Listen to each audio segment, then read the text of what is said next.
What's going on, guys? Welcome to another episode of the technology show that has no title. I am going to be responding to some of the comments that were made to my previous video where I complained about Microsoft and Windows 8. And actually, I have my tablet over here. This is the Nexus 7, and I'm going to read one of the comments because I thought the guy had some good questions. This is from Blissful Existence on YouTube. This person writes, I just watched a few of your tutorials to gauge your technical skill level, and you don't seem to be a noob. Yet you're having a hard time with Windows 8. Over-exaggeration, maybe? If anything, it should take you a few minutes to familiarize yourself with the layout and how things work. Or if need be, head over to Google or YouTube to find docs or videos if that's easier. I use Windows 8 and Windows 7 on a regular basis, and I actually appreciate the live titles. I think he meant live tiles. What sort of issues are you having? It's not that I don't get the OS. Now, there are things I figured out myself, obviously. You know, you can find how to close a window, although when you close a window, it just disappears, and then if you go all the way to the top left-hand side, you'll see a preview of that window. Yeah, I think some of the things just disappear out of nowhere, and they'll reappear, and I don't think that's intuitive. There's no real minimize anymore unless you're in a desktop version, so that's a little bit awkward in the, those tiles.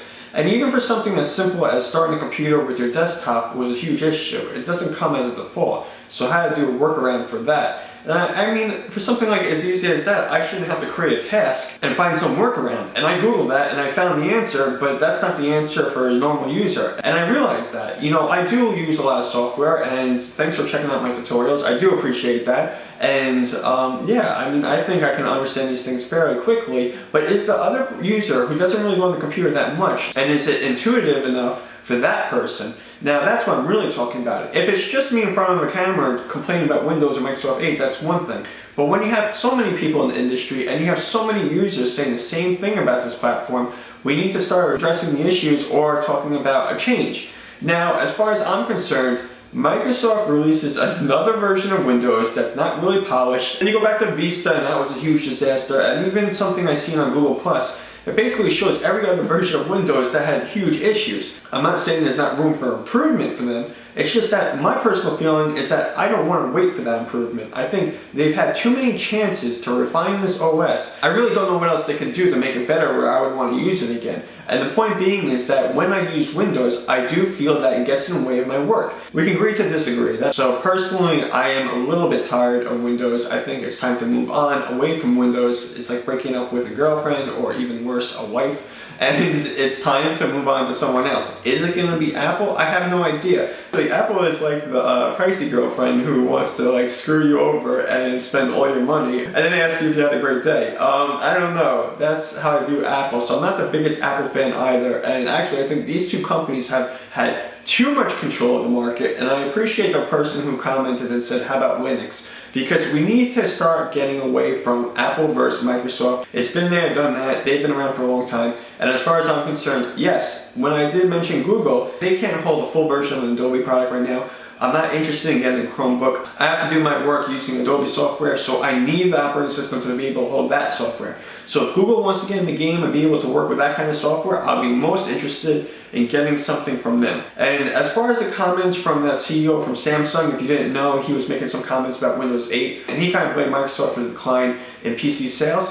It could be true, because I could imagine that a lot of people who are using Windows 7 are not really applying or being that receptive to Windows 8. That's what I've been reading, and even if you do like it, we have to think about the whole market in general, and as far as sales go, I probably think that PC sales are on decline relating to the operating system. I mean, you have to think about it. A lot of these PCs, well, I guess mostly all PCs are sold with a Windows platform. So if they're not doing great things, then yeah, you might see a decline, and that could be related. As far as Samsung as a company themselves, I do appreciate what they're doing. I don't think everything they do is great. I mean, some of the things they put on the Galaxy S3, mess around with Android, I would have rather the original version of Android rather than having their little twist on it. But most of the things that I get from Samsung are pretty good. That monitor is from Samsung, my TV's from Samsung, my phone is. They make good products. Listen, I've been using Microsoft forever. I haven't had any kind of issues with it before as far as this kind of situation. I did find Windows 7 to be a lot better, but then when moving on to Windows 8, I just find it to be a little bit too much, and I think the whole combination of mobile and desktop wasn't needed. And if you want to deliver something mobilely, give it to a tablet user. If you want to give them even a tablet PC kind of thing, maybe you could deliver this kind of operating system. I don't know, but for a desktop user, regular laptop user, probably want the standard version of the desktop. I'm trying to go by user experience and the actual user interface that's being delivered to me. And when I see huge icons or huge tiles, I'm feeling that this is something that was supposed to be for a mobile platform, and especially when you're just trying to hide a desktop, it wasn't meant to be there. It was only attached because people are comfortable and used to it. So maybe they want to give people the best of both worlds. I figure you should just develop for one side or the other, and that has to do with actually design for websites. You know, when I get into a situation where a website needs to be designed for a phone, tablet, or any other mobile device, I am not thinking about the experience that somebody is going to be on a desktop. They're two different worlds.